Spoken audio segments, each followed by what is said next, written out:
world moves fast. Your workday, even faster. Pitching products, drafting reports, analyzing data. Microsoft 365 Copilot is your AI assistant for work. Built into Word, Excel, PowerPoint, and other Microsoft 365 apps you use.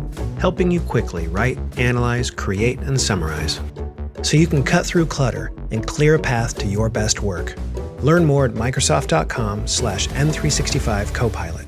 Are you really buying a car online on AutoTrader right now? Really, I can get super specific with dealer listings and see cars based on my budget. Mom! You can really have it delivered. Or pick it up. Mommy, look! I think your kid is walking up the slide. Really? AutoTrader. Buy your car online. Really?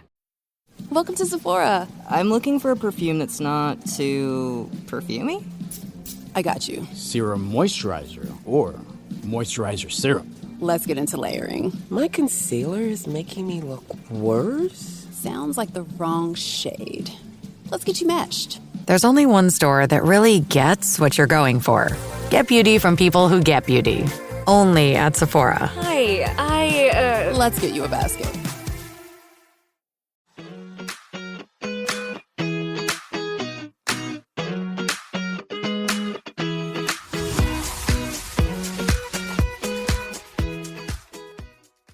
Welcome back to DOCUFILES. We hope you guys have been enjoying this segment because we're always watching documentaries and talking about them. So we have a lot of fun doing these. Let us know on the Spotify comments, other documentaries you want us to do. We're open to it. But next week's documentary is going to be Glitter and Greed. Glitter and Greed. If you're a millennial, you're going to be really excited for that one because it's all about Lisa Frank. And I think a lot of things that were going on that none of us, especially as kids, knew was going on in the whole Lisa Frank world. Oh, there's a ton of behind the scenes stuff that are I was shocked. Shocking. I was shocked. Yeah. I have watched it. I'll be rewatching it because it came out maybe a year or two ago. Mm-hmm. So I need to rewatch. I need to refresh, but it's wild. Yeah. So get ready for that one next week. Here's your heads up to watch it. In the meantime, we're talking about Bama Rush, which was available on HBO Max. And whew, this one was interesting too. Not to get off of what we're just about to watch, but you reminded me we didn't tell the listeners where to find Glitter and Greed for next week. So let me just rewind back to that for a second. You can find it on Prime Video, and it is a couple of episodes. I think it's 3 or 4. We will see you there for that.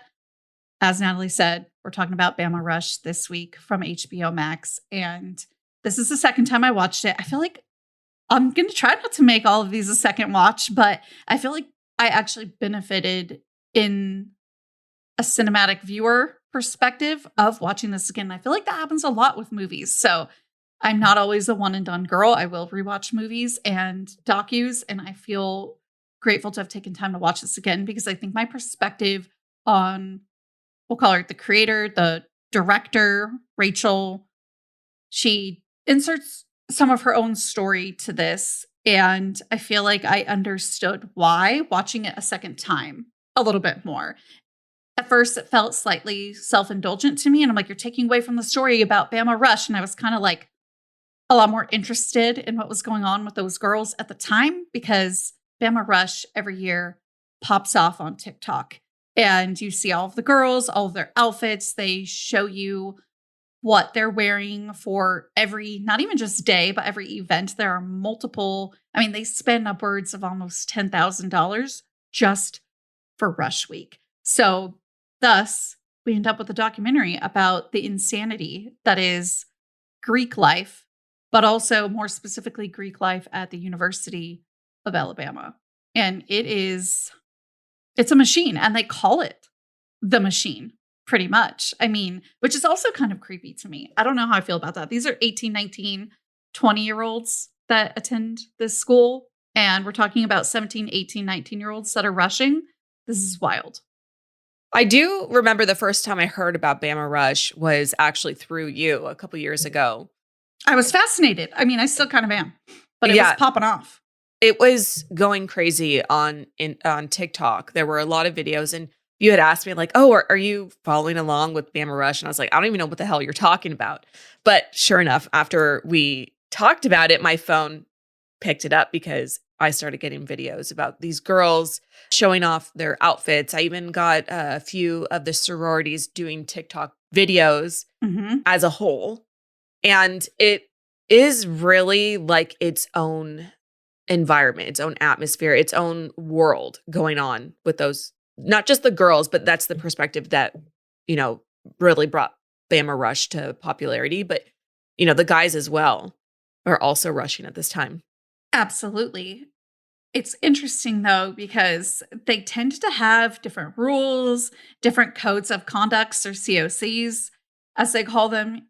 And that whole thing is all of its own. But what I found really interesting, just thinking about like the students that are choosing to rush and how it is a thing of its own at the University of Alabama. Like if you are not in Greek life at the University of Alabama, it almost has something to do with like your worth, or like you're making a statement by letting anybody know like what fraternity or sorority you are in. And I find that really interesting. And within the sororities, the documentary explains that you have the Divine Nine, which are historically Black sororities, and then you have another group of sororities. And people across campus feel this way or that way about all the different types of sororities. But within that, the fraternities are the ones that do this odd sorority ranking. And it's typically, at first look, what sorority has all the hot girls this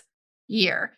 And one of the girls was talking about how this tier system, you know, they're considered a top tier sorority, like Pi or Phi Mu is one of the ones that I can think of, but there are several. And the fraternities, again, are doing the ranking. Well, and it's like an unofficial thing too. Yes. It's the guys who are in certain fraternities want to be the ones socializing with the quote unquote hottest girls.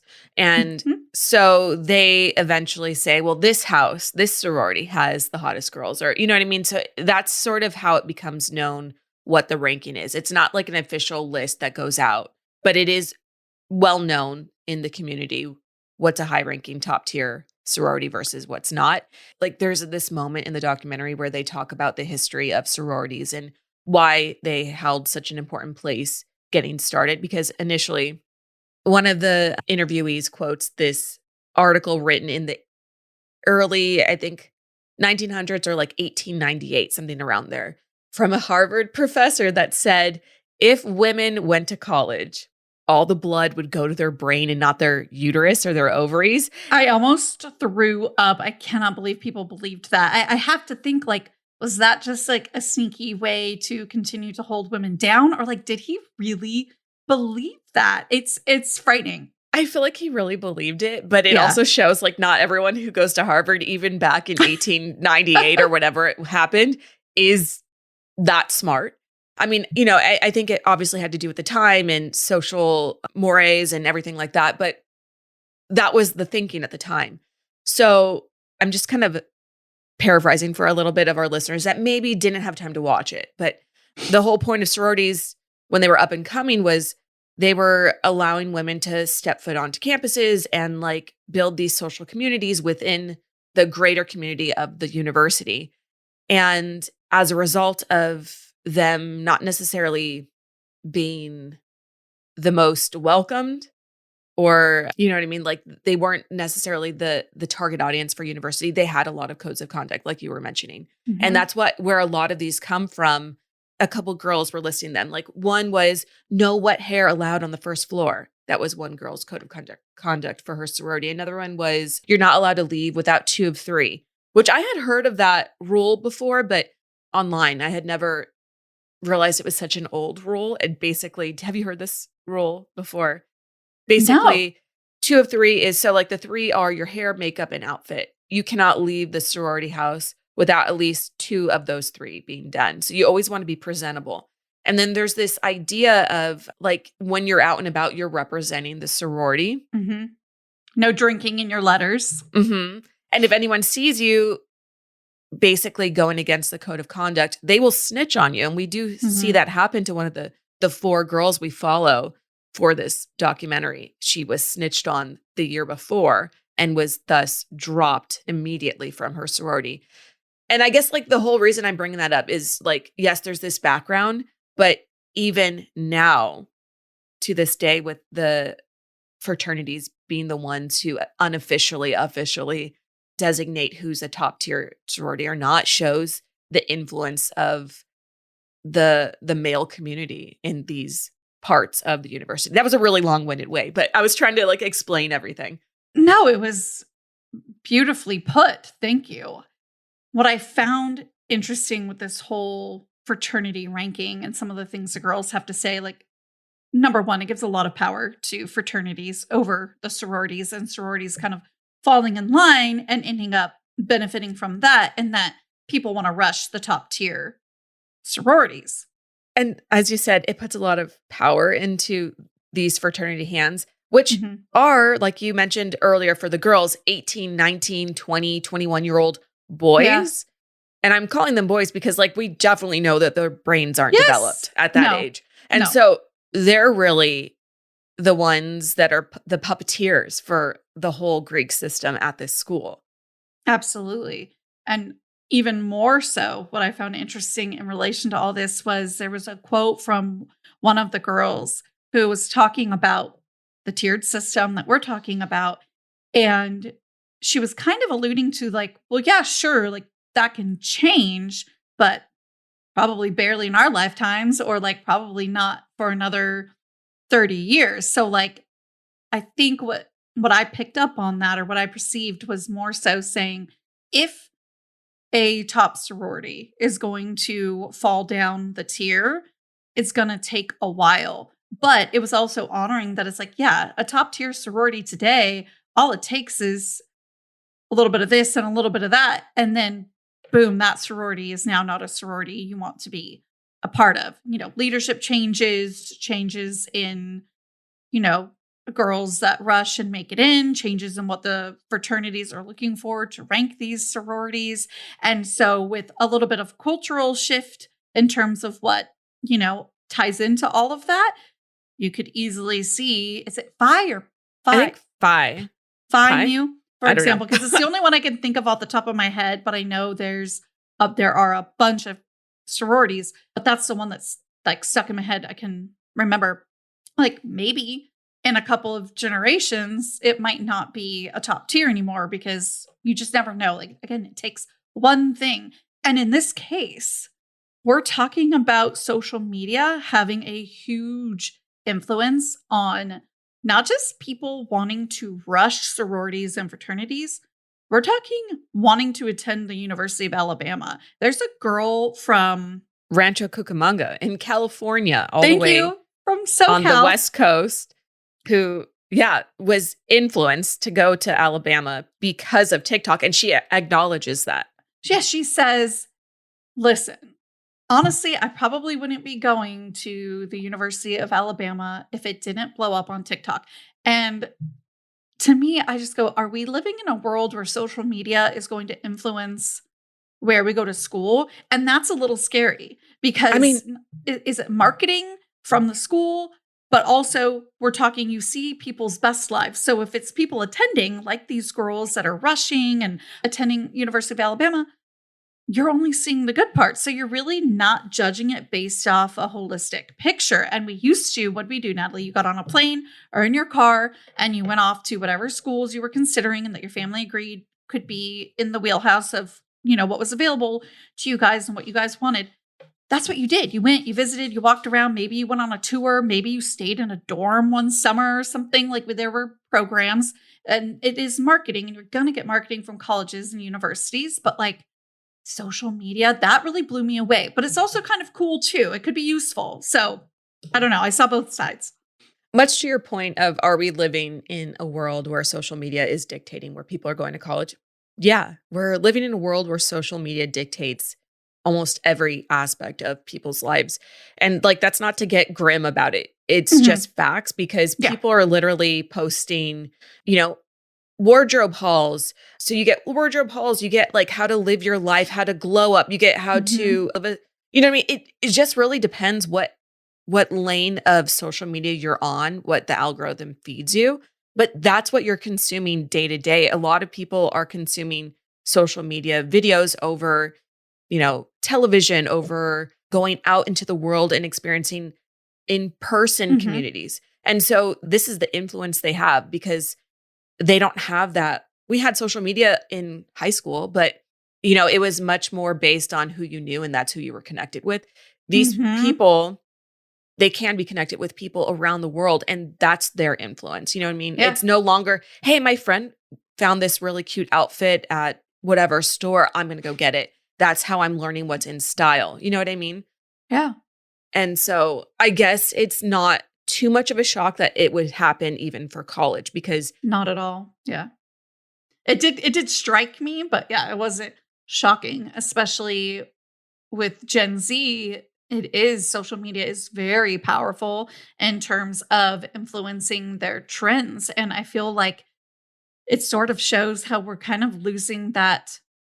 And I feel like we've talked about this, but that individuality of what do I want out of a school, right? It's, this is really cool and it's blown up on TikTok. It must be a cool school. And it's like, really? And I've also seen videos where it was like, I really like their colors. So I applied there. It's like, excuse me? And I do want to clarify, I said, oh my God, when you said there's like this lack of individuality, because literally my sister and I were talking about this the other day. And I feel like I've talked about it with you, is I'm feeling a sense of this, like you said, lack of individuality, this conformity when it comes to social media. Everyone's outfits look the same. Everyone's houses look the same. Everyone's doing the same crafts. I'm looking at like inspo for pictures to take of my baby. Everyone's doing the same pictures. And it almost becomes a sense of a loss of identity. At least that's what I'm starting to feel. I'm starting to feel like I'm not getting inspiration from social media anymore. It's more like I'm being served, here's a cute idea, do it. And you see one person do, like, not even a trend, but they make a video and it's really cute. And thousands of people make it. And there's no more sense of, that was a really cool idea. It like loses its sense of uniqueness. It trivializes the creativity that was behind the original. Again, it's fine. Trends exist and they probably will continue to for a really long time. It's just this whole thing that TikTok specifically has done to trends because we're showing those trends off. And then if somebody's really cool, it's getting, I don't want to say copied, but it's being done so much. Have you seen that video where it's a bunch of college-aged people out and about? Think about like standing outside like a bar or like a restaurant or whatever. I forget where they're standing, or maybe they're on like a patio of like basically, some nightlife. It's a visual of nightlife going on, and you see all these super cute girls, but they're all wearing almost exact same thing or some version of it. It's the same top in different colors. It's like, so it's actually even more than that. It is a tighter fitting black crop top with like looser fitting jeans, like more like straight leggy type jeans, because it's a couple years ago before like flares were really, really, really, really growing. So it's like straight leg jeans with, again, that black like long sleeve crop top and white tennis shoes. And I can visually picture this type of like jean and shoe setup from a couple years ago, maybe like 2020 through like 2023. It was like super popular. And I just found that so interesting because it's like when we were going out, if we needed a new going out top, like you got in your car, you went to like the mall or whatever, and you went to Charlotte Russe or Forever 21 or wherever, Express, and like you like found your new top. But now you found like, your vibe. You found your vibe. But now it's like, oh no, like this is like the going out outfit. Like we had cute top with jeans. Like that was like, hey, what are you wearing? A cute top and jeans. We can't talk too much, but like we at least still looked different, and the jeans might not even look the same. They could have been skinny. They could have been. Oh, for us, they were definitely skinny jeans in our era. They could have been any wash, which this wash is like a lighter wash that they're wearing. Like it's just so similar that it was almost a little like Twilight Zone, Black Mirror-esque, because we're like in that mid generation where we know both. But like that's how it felt. You're like, oh my gosh, they have all look the same, and they look adorable. But like, oh my gosh. Does it almost look like a bunch of bridesmaids? You know what I mean? When you're wearing all the same outfit. So, That's what it looks and like the whole idea behind bridesmaids wearing the same thing was like, there was this idea that they would be a replacement for the bride if like, you know, have you seen that? Do you ever do those like in the bridal like that? Yeah. And it like brings me to this moment in the documentary where one of the girls who's rushing has a guide or like a consultant to help her rush in the right way. A whole nother expense, by the way, to interject. Yeah. Wow. And she says that this is the consultant speaking. You don't want to stand out. You can look a little bit different, but you don't want to stand out. And so like there's this sense of conformity. So like you have to be able to fall in line. And that's what we start to see. One of the girls talks about in the documentary as well.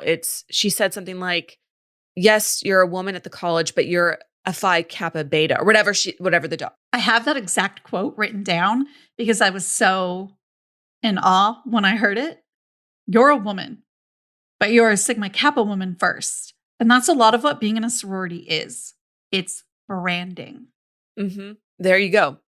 And I feel like she really consolidated what this whole movement is about. It's about branding. And I think you touched on that as well earlier, is like, it's a great marketing tool for the college. And like, I believe the Bama Rush hashtag on TikTok has billions of views on it. Like this is reaching people beyond the state lines.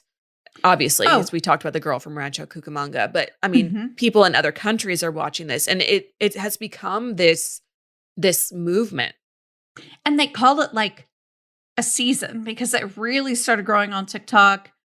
By 2022, it was huge, and I think a lot of these girls were the August of 2022 rushing class, but I think some people had been watching for like a year or two even before that because girls were getting, at that point, kind of creative, showing the OOTDs.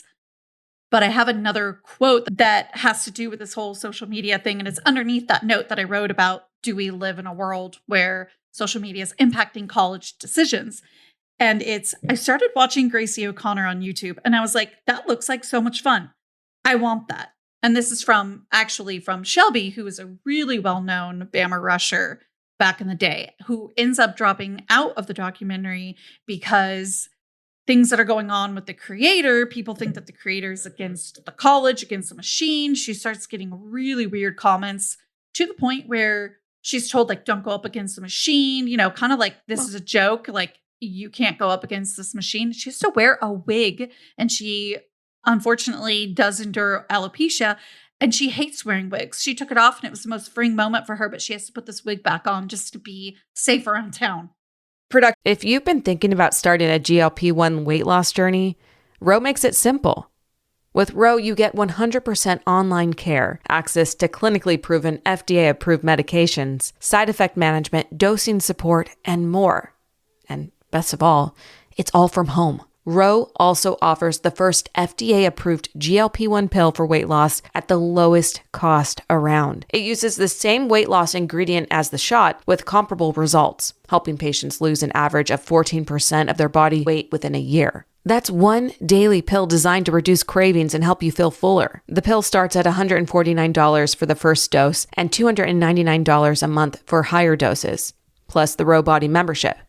Membership is $45 for your first month and $145 monthly after, and includes unlimited provider messaging. Ro also offers brand name FDA-approved GLP-1s at the lowest cost, whether you use insurance or pay cash. Eligible patients can start treatment in as little as a week. If I had needed this product, it's what I'd use. Go to ro.co/diaries to see if you're eligible for the new GLP-1 pill on Ro. That's ro.co/diaries to get started on Ro. Go to ro.co/safety for box warning and full safety information about GLP-1 medications. If you care about the seafood you eat, you need to know where it comes from. Wild Alaskan Company delivers 100% wild-caught, frozen right off the boat, perfectly portioned fish straight to your door, so you always know exactly where it comes from. That means no antibiotics, GMOs, or additives. Just clean, Real fish that support healthy oceans and responsible fishing communities. Get seafood you can trust. Go to wildalaskan.com/wildpod for $35 off your first box of seafood today. This episode is brought to you by Peloton. Introducing the new Peloton Cross Training Series, powered by Peloton IQ. Enjoy weekly workout plans tailored to your goals with personalized guidance. With weight suggestions to help you discover new strength and rep tracking so you never lose count. Try the new Cross Training Series, powered by Peloton IQ. Designed for your breakthroughs. Terms apply. On February 13th, Crime 101 hits theaters. What is it that you do? I take high-value items and make them disappear. So you're a thief. This guy's a ghost. There's no DNA. He's in and out in seconds. Your guy's untraceable. Chris Hemsworth, Mark Ruffalo, Barry Keoghan, and Halle Berry. One crime connects them all. We're good at this. Yeah. Crime 101, directed by Bart Layton. Rated R, under 17 on admitted without parent. Only in theaters February 13th. When you want your spring break to feel like... and your kids' pool day to feel like... and your hotel bed to feel like... ooh, and room service to feel like... because at Hilton, hospitality feels like... Your cabana's ready. Would you like fresh towels? It matters where you stay. Book now at Hilton.com. Hilton, for the stay. Even told her that she wasn't allowed to be around filming for the documentary without a security detail. Mm-hmm. And so that shows the power behind this machine that we're mentioning. And I don't know if we actually went into full detail about what exactly the machine is. It's basically the Greek life. Yes, as a whole where they all come together and they have they vote on things. It's like a secret society that runs the college. Yes, one of the girls was kind of tapped to become part of the machine, and she talks about how this meeting was with other members of the machine, and it was in some dark, dingy frat basement, which on a Tuesday smelled night, terrible on a Tuesday night, and it's just kind of I don't know. The purpose of that meeting too, she said, was they mentioned we are having this meeting so you can see everyone's faces, and so it was everyone knows that the machine is real, but no one's allowed to talk about it. Mm-hmm. And the people that are involved in the machine are just figureheads for the people actually voting and making the decisions, it becomes really dark and a little bit eerie. When I was watching it, I got a little spooked out. Oh, they control who wins, a homecoming court, I guess. University of Alabama would do a homecoming court. And other smaller positions too throughout the campus. Now, it is possible, that being said, to outwin a machine member for something like a homecoming queen, and it has happened, but it is extremely difficult. I was going to say it's a possibility, but it's a rarity as well. You got to think of it like any kind of political campaign around the US. Of course, you can win any of them. It's if you are eligible to run. However, those that have certain backings are going to have more success. And usually that backing comes from money, which in my opinion, I think is what the machine probably has access to.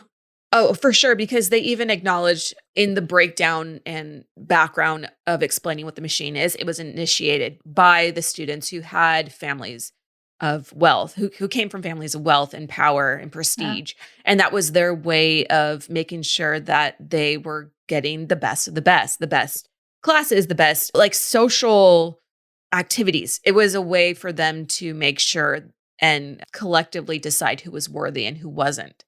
And I felt like it's shocking that it's still something that is very much at play for the university. And we see the power and influence that this group has in just the filming of the documentary. We kind of break the fourth wall and we start seeing Rachel, the director, puts up a bunch of screenshots of social media commentary about when the college finds out that she is doing a documentary on the rush, Bama rush. And people are commenting, nobody goes up against the machine. HBO doesn't stand a chance against the machine. And that just shows the power that these people feel, like either like mentally feel or like physically feel that the machine has. You know what I mean? Like it's this over encompassing entity. They start thinking that Rachel has planted girls to infiltrate the Rush system, go through Rush mic'd up, and kind of get the nitty gritty of it. When in reality, the story Rachel wanted to tell was her own story at University of Alabama and growing up with alopecia and that sort of thing, and how it tied into this worth being put on you by how you look and what sorority letters you're wearing. You mentioned that a lot of these, people who are part of fraternities and sororities at University of Alabama, really across the country though, are, they come from money. And that is so true because again, it costs over probably somewhere between like 8 to 10 grand just to rush. And once that money starts becoming part of it, it only just gets worse and escalates because each year people are trying to be able to outdo and outshine years before them. And in some ways they kind of have to get noticed, because one of the first things that they need to do is to get their name out there and get people talking about them before they're even at Rush Week. And they're using social media to do that. But let me tell you what the internet says, and this is similar to what I've heard before, is the average dues for a sorority that belongs to Panhellenic, which is like the overarching ruling body of the association, I guess is a better thing to call it, that kind of like houses all these sororities. And it is $4,750 per semester, or reaching up to over $5,500 a semester. That is crazy.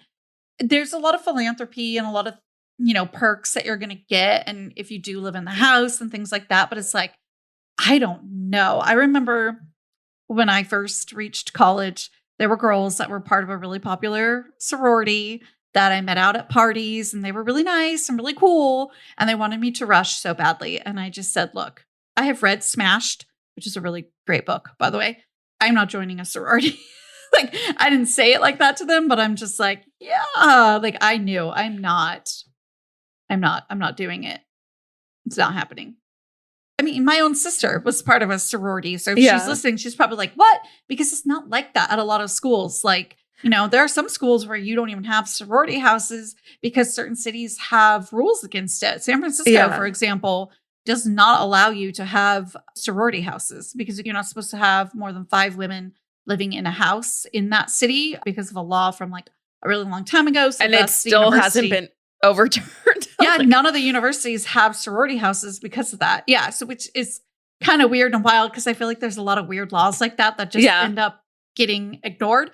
But I guess, that's like a thing. So in terms of a university making a house for that, no, that's not going to happen. But yeah, they like live in like these little, I shouldn't call it little, like these mini mansions. There's a bunch of girls living in them, like 3-4 to a room. And I mean, they're having the time of their lives for the most part, but I think some girls have a really horrible experience. And one of the girls in the documentary, the whole time you're looking at her, you're just like, do you even really want this? Like, you don't seem like the type. Michaela. Yes. She looked miserable the entire time. And it was almost she like kind of was. She was going through the motions. And she even got so far as to hire a consultant. She even went on a shopping spree to buy new outfits for every single day. And it was just like, you didn't even see her shine until after she decided to drop out at the 11th hour. And that's when you first really see her smile, like an authentic smile.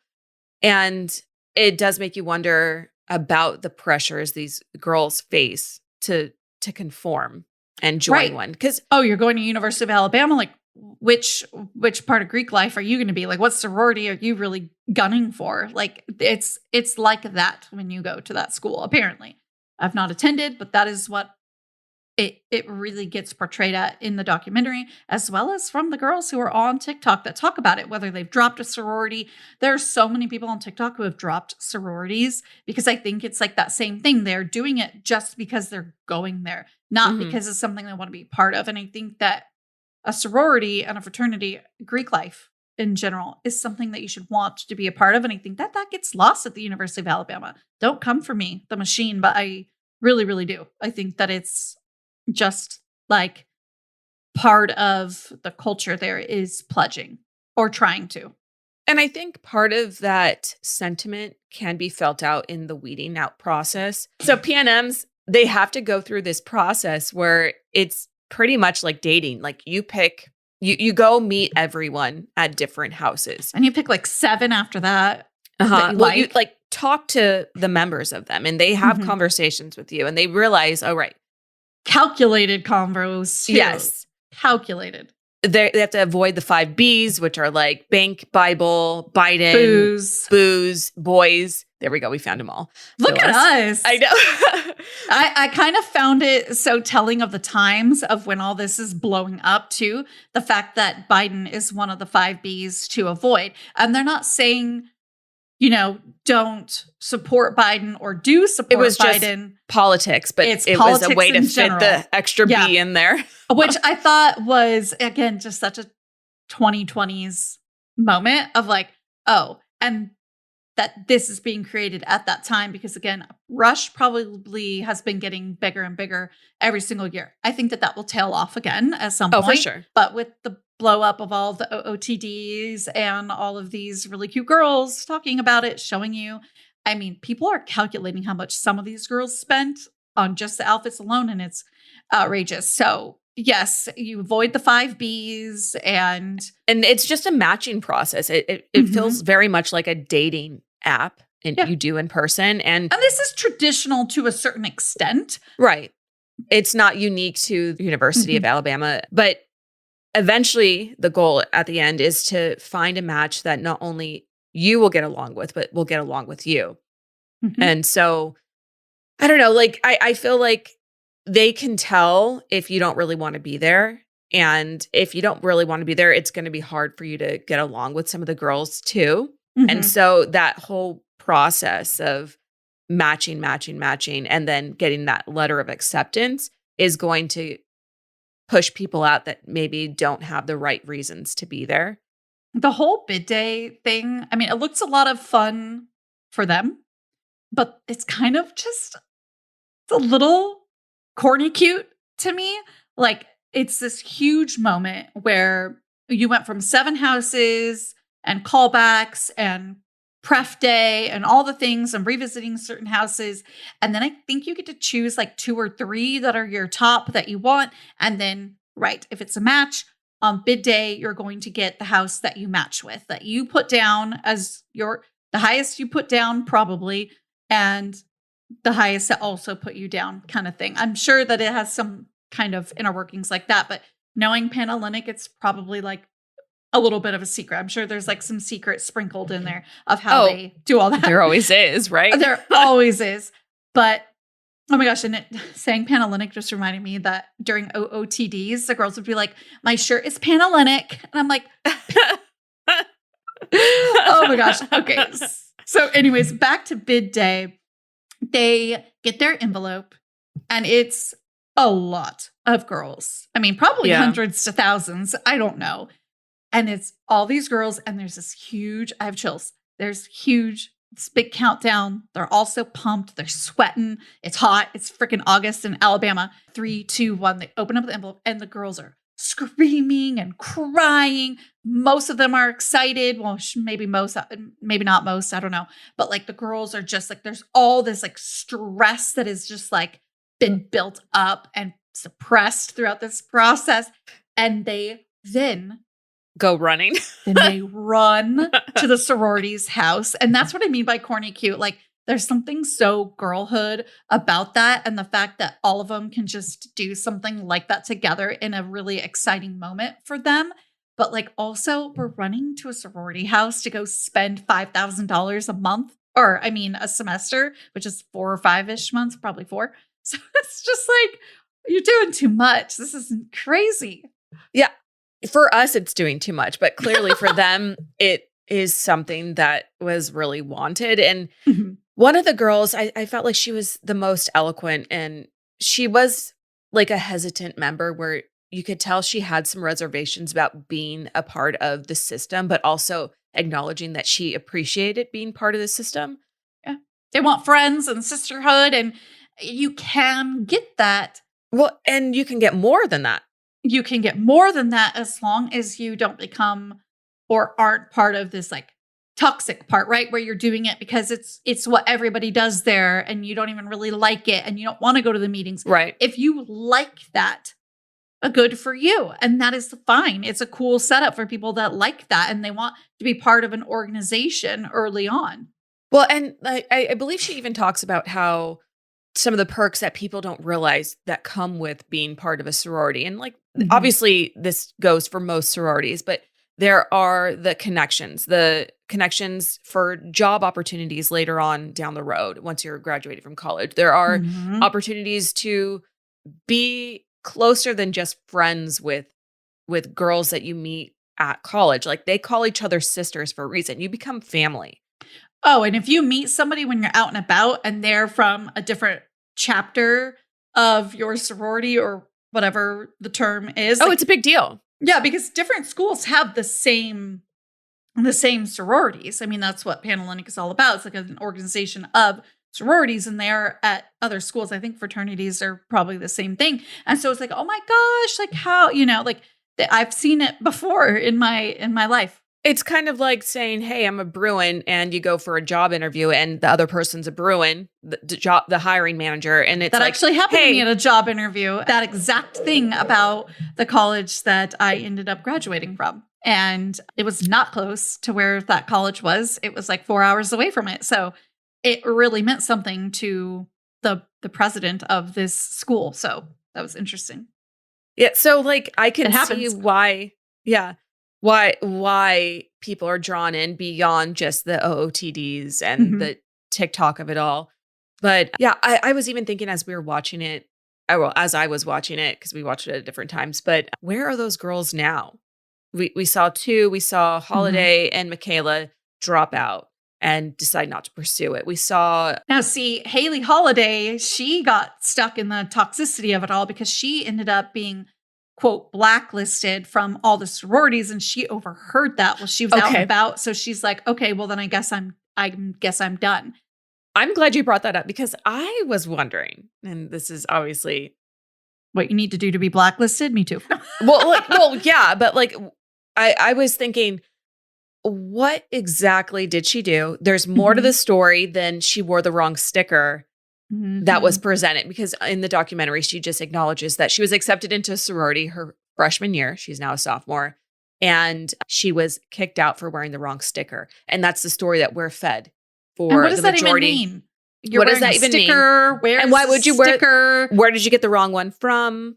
She said she knew who told on her, but she wasn't going to name names. I mean, it's like a big thing. It meant something that she had this sticker on at all, but also it means something as to, first of all, I do think it was extreme what happened to her, so I'm not saying it shouldn't have, or that it should have, but it's really telling when you don't want to name names, because as soon as you start bringing out people that were involved, you bring out discovery, and then you're going to be bringing out people getting on TikTok and making a video about it and telling the side that makes you not look so good. So it's like, okay, Miss Haley Holiday, what really happened? However, I do think that was a toxic side of it. She had a sticker on. It seems there's got to be more to it, I guess, is how I feel, or I hope I feel like there's got to be more, because we even see moments between I would her hope. That seems crazy. And her roommates where she said, the director asks, oh, have you guys ever gotten in a fight? Mackenzie says no. She's kind of like downplaying it. And then Haley Holiday says,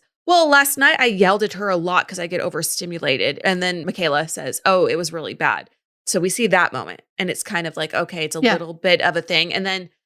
But she kind of downplays like how after she like got overstimulated and like kind of snapped a little bit, that then the other girl was just like, oh, okay. But then they have a falling out anyways. So I'm like, oh, I could have predicted that.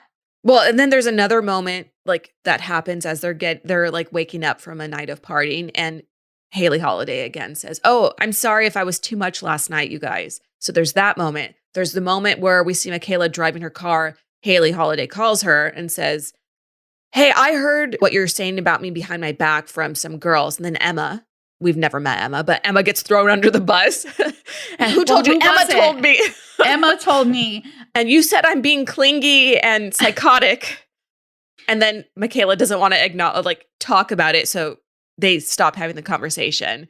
And then so I'm like, there's got to be more to this than what we saw. A lot going. That would be really tough to live with too. Like, I couldn't imagine, because they're roommates. Oh yeah. Well, they were. Yeah, not for long after that. I don't think. Guaranteed. Oh, well, what a documentary this was. I so appreciate being able to give it a second watch. It's actually one that had been on my mind, so I'm glad that we added it to the list. Get ready for Glitter and Greed for next week. It is, again, a couple of episodes. I want to say it's probably 3 or 4. So watch them, pace yourself to make sure you can get it done throughout this coming week. And we can't wait to talk to you about it then. We will be back on Thursday with a true crime case that needs your attention. And we'll see you Monday for another episode of Unscripted, and Tuesday for, again, Glitter and Greed. We can't wait for you to join in on the group chat and the conversation. So we'll see you then. Bye. If you've been thinking about starting a GLP-1 weight loss journey, Ro makes it simple. With Ro, you get 100% online care, access to clinically proven FDA-approved medications, side effect management, dosing support, and more. And best of all, it's all from home. Ro also offers the first FDA-approved GLP-1 pill for weight loss at the lowest cost around. It uses the same weight loss ingredient as the shot with comparable results, helping patients lose an average of 14% of their body weight within a year. That's one daily pill designed to reduce cravings and help you feel fuller. The pill starts at $149 for the first dose and $299 a month for higher doses, plus the Ro Body membership. Membership is $45 for your first month and $145 monthly after, and includes unlimited provider messaging. Ro also offers brand name FDA-approved GLP-1s at the lowest cost, whether you use insurance or pay cash. Eligible patients can start treatment in as little as a week. If I had needed this product, it's what I'd use. Go to ro.co/diaries to see if you're eligible for the new GLP-1 pill on Ro. That's ro.co/diaries to get started on Ro. Go to ro.co/safety for box warning and full safety information about GLP-1 medications.